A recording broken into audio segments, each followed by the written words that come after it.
Hey guys, so new video. Yeah, the setting's different. I have my dog, I have my boyfriend behind the camera, and I'm potentially gonna have random customers of this coffee shop going in and out of the video. Whatever, I'm open about talking about this. I don't care who hears me.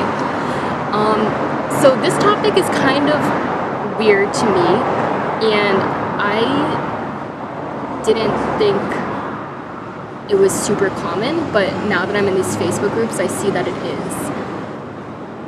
Okay, first it's the Facebook groups where moms will refer to their daughters as their China dolls, and then I go to adoptee-only groups, and the adoptees are kind of like, why does my mom call me that? Is it weird? Do your parents call you that?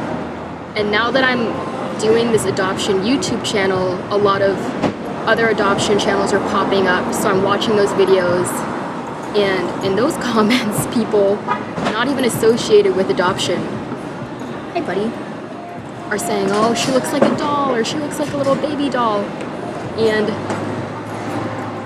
it kind of bothers me because you're literally objectifying a child.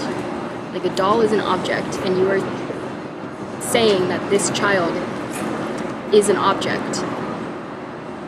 And I'm not sure why, because I'm gonna be honest, I don't think babies look like dolls. Some of those dolls are pretty freaky looking, and if I was compared to a doll that was supposed to be Chinese, I don't think we'd look anything alike at all. I don't think anyone tries to objectify their child or this child they see online, but I mean, a doll has a connotation of, you know, being weak and emotionless and perfect, and people aren't like that. I mean, people are sentient, you know, they have emotions, they're capable of independent thought. I'm capable of independent thought. I don't want to be called a doll. So something that my mom did a lot when I was younger, oh, this is grand. Okay, let me finish my video, okay? And then I'll play with you. So something that my mom did when I was younger is something I think other parents should do instead of calling their kids dolls. And my mom took the legend of Hua Mulan, not the Disney one where, you know, she falls in love with General Shang and all that. Like, she would call my sister and me China's bravest girls, which I think is awesome. I mean, you're teaching your daughter to be independent and brave and strong and everything that Hua Mulan was. And she got the book. It's called China's Bravest Girl. It's on Amazon. I looked it up. I can link it down below if you want to find it. It's great. It has some nice pictures. It's pretty authentic. And then I think it has like the Chinese characters on the left page and in English on the right.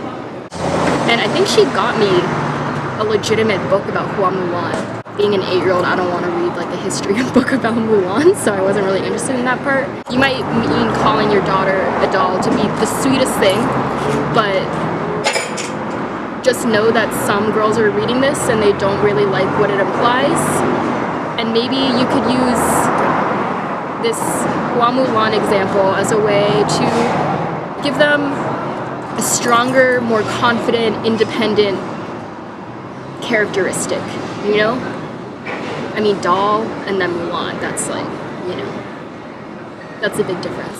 So yeah, just that kind of thing. Keep that in mind when you're calling your daughters China dolls, because we're not dolls, we're not toys to play with, we're your kids. Have you heard any other names along the same line as China doll that you think parents use absentmindedly? I haven't seen anything else. In the group, you know, our moms are really proud of us, so they want to share our pictures with people, say where we're going, but I think it's a little weird when, like, okay, so I'm from Guangxi, and so, for example, if my mom did this, she'd be like, this is my Guangxi girl going to grad school, but it's like, okay, I mean, if that's what you think of me, but really I'm just your daughter, and I happen to be from Guangxi. I mean, my mom hasn't done any of this. Yeah, a lot of these girls are younger than me. I'm one of the oldest, so they turn to the adoptee-only Facebook groups and just say, hey, does this bother you too, or am I the only one? And I'm realizing that it bothers a lot of people, so just be aware of what you say and how you phrase it. We know you have good intentions, but yeah, the China doll thing, I don't know. I don't know any girl who really wants to be compared to a doll. Because, yeah, like I said, they're weak, they don't have emotions, they don't do anything. A doll is literally something that you manipulate to simulate what you want it to do. And I don't think any of us are like that. This might be getting a little off topic and into maybe a separate video, but what other, you mentioned Mulan, are there any other Chinese role models you think would be good for adoptees?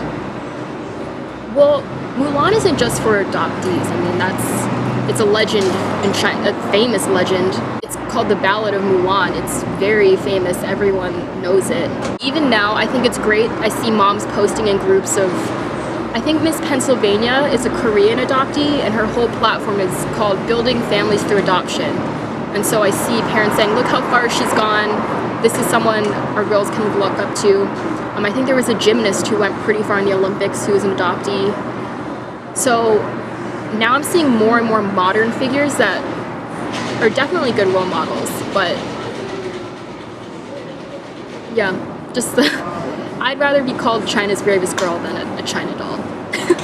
Personally, I think a lot of people would too. Okay, so that's the talk for today. Just phrasing and accidentally objectifying your girls. Stay tuned every Wednesday, 4 p.m. Central Standard Time. That's when I publish the videos. I have a long list of topics to talk about, and you can subscribe.